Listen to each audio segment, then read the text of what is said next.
Olá, bem-vindos a mais uma exploração profunda aqui no The Deep Dive. Hoje, a gente tem um material, olha, bem denso e provocador pela frente.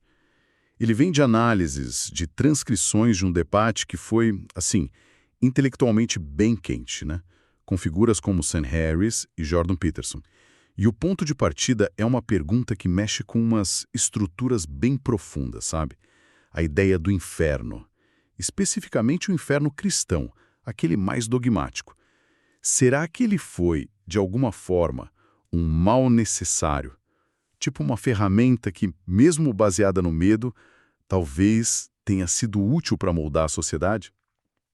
Então a nossa missão hoje é tentar desempacotar essa questão, que não é nada simples.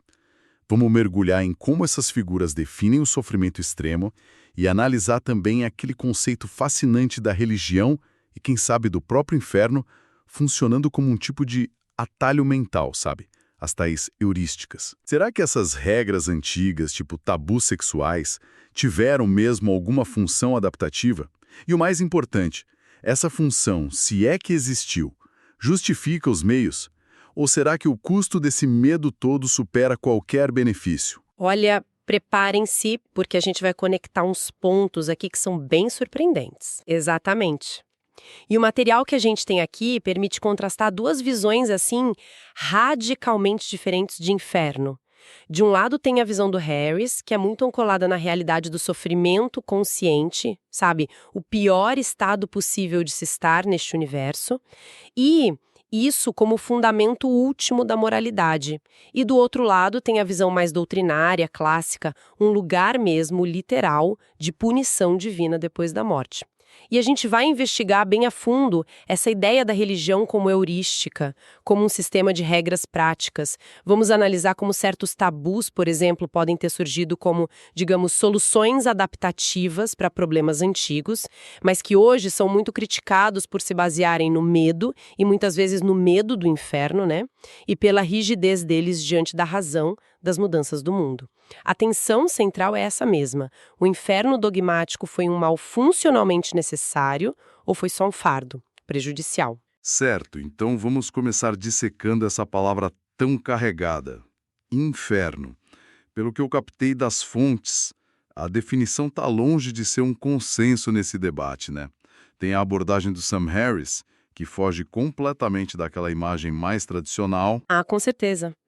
Para o Harris, inferno não tem nada a ver com, sei lá, geolocalização pós-morte, fogo eterno ou entidades sobrenaturais. É mais um exercício conceitual para definir o ponto mais baixo da existência. Ele descreve como o pior sofrimento possível que qualquer ser consciente, seja humano, animal ou até, quem sabe, uma futura inteligência artificial avançada poderia experimentar. Imagina só um estado universal onde cada pontinho de consciência está imerso na máxima miséria imaginável e pelo máximo de tempo possível. O Harris argumenta que esse estado é objetivamente ruim. Se é que a palavra ruim tem algum significado intrínseco, é esse. Então, evitar esse estado ou se afastar dele se torna a base fundamental para qualquer sistema de valores, para a moralidade. Não é dogma, entende? São consequências reais, observáveis para o bem-estar. Nossa, fascinante essa abordagem. É quase como uma bússola moral negativa, né? O norte é fugir disso a todo custo. E isso cria um contraste muito forte com a ideia do inferno cristão dogmático. Aquela que permeia séculos de doutrina, de arte, e que também aparece nas discussões que a gente analisou. Exatamente. A visão dogmática, conforme está descrita nas fontes, é a crença num lugar ou estado específico de punição divina depois da morte, reservado aos pecadores, né? Frequentemente simbolizado por imagens como o lago de fogo. É uma consequência de transgredir regras divinas específicas. E o Harris critica essa concepção de forma assim bem veemente. A preocupação central dele é o impacto real, agora presente, dessa crença na vida das pessoas. Ele argumenta que muitos desperdiçam suas vidas ou, pelo menos, gastam uma energia mental e emocional enorme temendo essa punição sobrenatural. É um medo, segundo ele, baseado puramente em doutrinos antiga, sem evidência racional, sem conexão clara com o bem-estar e o sofrimento que a gente pode observar aqui e agora. O custo psicológico desse medo é real, mesmo que a ameaça seja, na visão dele, ilusória. E é bem aqui que aquela analogia dos Simpsons, que foi mencionada numa das análises, se encaixa perfeitamente, não é mesmo? O Homer comprando a pedra que espanta tigres. Como não tem tigres em Springfield, ele conclui que a pedra funciona, que é uma maravilha. É uma imagem muito forte para o argumento do Harris. A gente gasta recursos preciosos, tempo, emoção, foco, para se proteger de uma ameaça dogmática, os tigres ou o inferno literal, que talvez nunca apareça. Enquanto isso, o inferno real do Harris, o sofrimento que a gente pode tocar, a miséria evitável, a crueldade humana, está bem aqui, exigindo nossa atenção, nossa ação. Como Bertrand Russell também disse, e foi citado numa fonte, o medo é uma emoção que paralisa. E o fundamento da religião, para ele, seria esse medo do desconhecido, do castigo. O custo de viver sob essa sombra pode ser imenso, né? Exatamente. A analogia captura bem a essência da crítica do Harris ao custo-benefício desse medo dogmático. E é interessante notar que no debate o Jordan Peterson tenta construir uma ponte, sabe? Ele sugere que a descrição do Harris desse sofrimento máximo, mesmo sendo secular, na verdade, ecoa arquétipos universais de inferno que as religiões capturaram simbolicamente ao longo da história. Ele meio que vê a descrição do Harris como uma manifestação moderna de uma verdade psicológica profunda que as narrativas míticas já conheciam. Entendo a tentativa de conectar, mas a diferença fundamental ainda parece enorme, não? Ela continua sendo crucial. Mesmo que o Peterson veja um eco arquetípico ali, a natureza do que está sendo descrito é diferente. O Harris insiste em falar de sofrimento, de dor, de malevolência reais, que existem empiricamente neste universo. Coisas que podem ser estudadas, compreendidas e, idealmente, mitigadas pela razão, pela ciência, pela cooperação. Já a visão dogmática, por outro lado, foca em um castigo sobrenatural administrado por uma entidade divina, baseado na adesão a um conjunto específico de crenças e regras reveladas, e aí a gente volta para a nossa questão central. Essa crença dogmática, essa ameaça do inferno pós-morte, mesmo sendo potencialmente real para críticos como o Harris, será que ela funcionou historicamente como um mal necessário? Um mecanismo de controle social que, apesar de ser baseado no medo e talvez na falsidade, do ponto de vista crítico, trouxe algum tipo de ordem ou benefício para o coletivo? Essa pergunta nos leva direto para o segundo grande tema das fontes, a ideia da religião e suas regras funcionando como heurísticas. É aqui que a coisa fica realmente interessante e talvez mais complexa, né? Como que essa perspectiva ajuda a gente a entender a possível função ou disfunção do medo do inferno? Essa lente da heurística é introduzida no debate pelo moderador, o Bret Weinstein. A ideia básica é que as narrativas, os dogmas, as regras religiosas, tudo isso pode ser entendido como simplificações, como atalhos mentais ou regras práticas. Elas ajudariam as pessoas a tomar decisões complexas, especialmente na era social e moral, sem precisar entender toda a cadeia causal ou a lógica profunda por trás da regra. Pense em regras de bolso para navegar interações sociais, higiene ou até mesmo acasalamento, sabe? E o exemplo que parece ter gerado mais faísca na discussão foi o da masturbação, certo? Aquela regra implícita ou explícita em algumas tradições. Não faça isso, Deus está vendo. Como que isso se encaixa nesse modelo de heurística? Exato, esse exemplo foi bem central. O Peterson propõe uma hipótese para essa regra funcionar como uma adaptação evolutiva vista por essa lente de heurística. Ele sugere que, lá em contextos ancestrais, talvez em pequenas tribos, uma regra como essa, Deus não aprova masturbação, se ela fosse eficaz em reduzir a prática, poderia ter tido um efeito secundário benéfico para o grupo. A lógica seria mais ou menos assim: menos autossatisfação poderia impulsionar os indivíduos, principalmente os homens jovens, a buscar parceiros sexuais reais mais cedo, com mais vigor. Isso, por sua vez, poderia aumentar as taxas de reprodução e garantir a manutenção de uma população jovem, forte, o que era essencial para a sobrevivência do grupo, para trabalho, defesa, etc.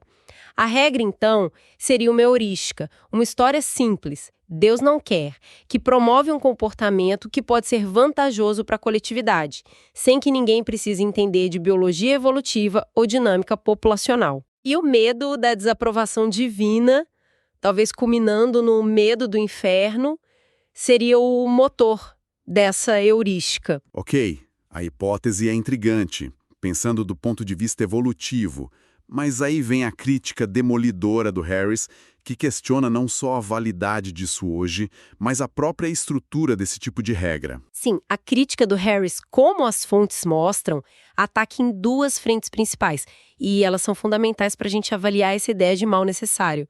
Primeiro, ele argumenta que essas heurísticas religiosas, mesmo quando elas produzem o comportamento desejado, como menos masturbação ou mais higiene, elas não funcionam pelas razões certas. As pessoas não seguem a regra porque entendem as consequências reais no mundo, seja a dinâmica reprodutiva, a importância da higiene para evitar doença, ou a necessidade de coesão social. Elas seguem por medo da punição divina, por obediência a uma autoridade sobrenatural. Um mecanismo é o medo, frequentemente o medo final do inferno, e não a compreensão racional. Esse é o atalho mental poderoso que ele critica. Poderoso sim, mas cego. Entendi. É como obedecer a um sinal de trânsito só por medo da multa, sem entender que ele existe para evitar acidentes, para organizar o fluxo. A obediência está lá, mas falta a compreensão do porquê, né? Exatamente. E a segunda frente da crítica do Harris é que essas heurísticas são incrivelmente resistentes à atualização. O que talvez, hipoteticamente, fizesse algum sentido adaptativo numa pequena tribo nômade no deserto há milhares de anos, como maximizar a reprodução a qualquer custo, pode ser totalmente disfuncional ou até prejudicial hoje. Num mundo com quase 8 bilhões de pessoas, preocupações com superpopulação, acesso instantâneo a informações e contextos totalmente diferentes, como a pornografia online que muda todo o debate sobre sexualidade, o Harris defende que a busca honesta pela verdade e pelo bem-estar, usando as ferramentas da razão, da ciência, da empatia, oferece um guia muito mais flexível, adaptável e, no fim das contas, mais ético do que regras rígidas baseadas no medo de consequências sobrenaturais. Isso me lembra outro exemplo rápido que foi citado nas fontes, aquele de enterrar as fezes no acampamento, uma regra que está lá no Antigo Testamento. A razão sanitária é óbvia para a gente hoje. Evitar doenças transmitidas por contato, por vetores, não atrair animais selvagens, mas a justificativa religiosa dada seria algo como porque Deus anda no meio do teu arraial, portanto será o teu arraial santo. De novo, a heurística, mantenha limpo porque Deus está aqui, funciona para produzir o resultado desejado, higiene, mas pela razão errada, o medo ou a reverência divina, e não a compreensão da biologia ou a ecologia. Perfeito! Esse exemplo ilustra muito bem a mecânica da heurística religiosa e a crítica do Harris sobre operar pela razão errada. E essa discussão toda leva a gente a um ponto crítico que foi levantado nas análises. Será que essa visão da religião como um conjunto de heurísticas, mesmo que problemáticas, não é ainda assim uma interpretação talvez um pouco benevolente demais? Será que o propósito primário de muitas dessas regras e da própria ameaça do inferno não era simplesmente a manutenção do controle social e a solidificação de hierarquias? Essa é uma camada adicional importante. Quer dizer, a utilidade adaptativa, como no exemplo da reprodução, poderia ser só um efeito colateral, ou até uma justificativa a posteriori, para regras cujo objetivo principal era garantir obediência, conformidade e o poder de certas estruturas sociais ou religiosas. Em ditas regras, a ameaça do inferno se torna, nessa perspectiva, uma ferramenta de poder extremamente eficaz, talvez a mais poderosa de todas. Isso complica bastante a ideia de que era um mal necessário para o bem comum. Talvez fosse necessário só para um sistema específico de ordem social e de poder. É fascinante e um pouco assustador. pensar na profundidade e na eficácia que esses mecanismos de medo e controle podem ter tido ao longo da história. Mas, apesar dessa crítica bem contundente ao dogmatismo, ao medo como motivador, às heurísticas cegas, as fontes indicam que o próprio Harris não descarta completamente o valor das tradições antigas. Ele usa aquela famosa metáfora do bebê na água do banho. Sim, essa nuance é importante. O Harris reconhece, mesmo sendo um crítico ferrenho da religião organizada, que pode haver verdades psicológicas importantes ou intuições morais profundas que estão incrustadas nessas tradições milenares.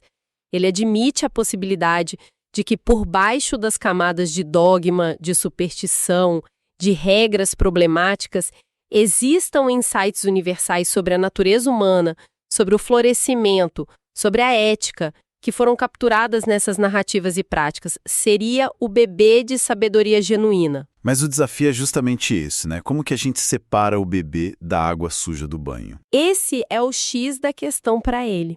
Como é que se destila essa possível sabedoria, essas intuições sobre compaixão, cooperação, o perigo do egoísmo, a busca por significado sem ficar preso na água do banho? E a água do banho, nesse caso, inclui não só o dogma do inferno literal, mas também regras imutáveis que hoje parecem absurdas ou cruéis, e até mesmo justificativas para práticas que a gente considera moralmente repulsivas, como escravidão ou violência sancionada, que são encontradas, como as fontes mencionam, nesses mesmos textos ditos sagrados. O perigo é jogar fora o bebê junto com a água ou o inverso, engolir a água suja só para não perder o bebê.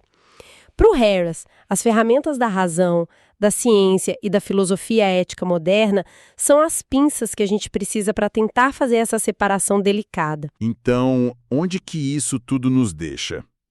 Temos essa tensão que parece inescapável. Por um lado, a possibilidade de olhar para trás e reconhecer, talvez, uma função histórica para certas crenças e regras, incluindo o medo do inferno como um potente motivador comportamental, a hipótese do tal mal necessário para a coesão ou sobrevivência em certas épocas. Por outro lado, temos a urgência de aplicar um filtro crítico rigoroso, usando nosso conhecimento atual, nossa ética secular, para avaliar se esses mecanismos baseados no medo e no dogma ainda têm alguma validade, ou se os custos psicológicos, sociais, intelectuais superam e muito qualquer suposto benefício passado ou presente. Questionar se o que era talvez necessário ontem não se tornou simplesmente mal hoje. Uau, que percurso!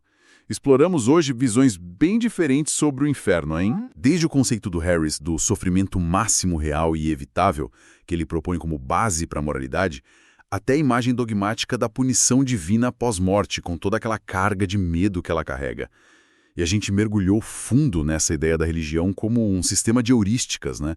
Atalhos mentais que podem ter tido funções adaptativas, mas que, segundo a crítica, operam por medo, muitas vezes o medo do inferno, se baseiam em razões erradas e resistem teimosamente à atualização racional. A análise do material realmente sublinha a dificuldade imensa que a gente enfrenta ao lidar com tradições antigas.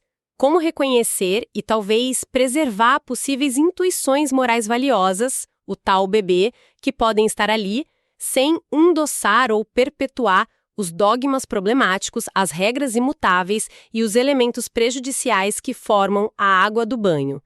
A crítica central que ecoa das fontes é que essa dependência de regras baseadas no medo de uma punição sobrenatural, como o inferno, acaba por obscurecer a compreensão racional das consequências reais das nossas ações e impede uma adaptação ética, inteligente aos desafios complexos do nosso mundo contemporâneo. Isso nos força a questionar seriamente se o mal necessário do medo infernal não acaba sendo, no fim das contas, predominantemente mal. E assim a gente se encerra com uma provocação para quem nos acompanha a refletir um pouco. Se a gente admitir que certas intuições são cruciais para uma vida ética, significativa, por exemplo, que devemos minimizar o sofrimento desnecessário, buscar a verdade, cultivar a compaixão, será que a estrutura que a gente usa para justificar e motivar essas intuições faz toda a diferença? Ou seja, o enquadramento, seja ele baseado na ciência, na razão, na filosofia secular, ou em narrativas religiosas, mitos e na ameaça explícita ou implícita do inferno, será que isso altera fundamentalmente o poder ou a utilidade dessas intuições para guiar o comportamento humano de forma eficaz e benéfica hoje? A gente ainda precisa do mal, do medo dogmático, para nos impulsionar em direção ao bem? Ou podemos encontrar motivações mais racionais, mais transparentes e atualizáveis? Fica a reflexão.